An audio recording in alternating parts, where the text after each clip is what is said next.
இன்றைய வார்த்தை: அவருடைய கோபம் ஒரு நிமிஷம், அவருடைய தயவோ நீடிய வாழ்வு.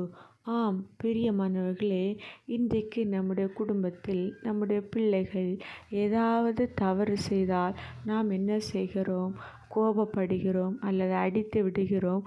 கொஞ்ச நேரம் பேசாமல் அமைதலாகி விடுகிறோம். பிறகு பிள்ளைகளை நாம் அணைத்து கொள்கிறோம்.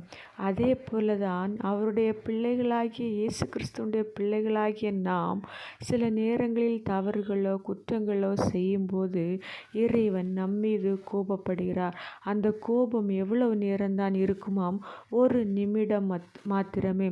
ஆம், நம் கண்களை மூடி திறக்கிற அளவுக்கு மாத்திரம்தான். அதன் பிறகு அவருடைய தயவு நம்முடைய வாழ்க்கை முழுவதும் வருகிறதாய் காணப்படுகிறது. எனவே இறைவனை மாத்திரம் சார்ந்திருப்போம். வாழ்க்கை செம்மையாகும். ஆமென்.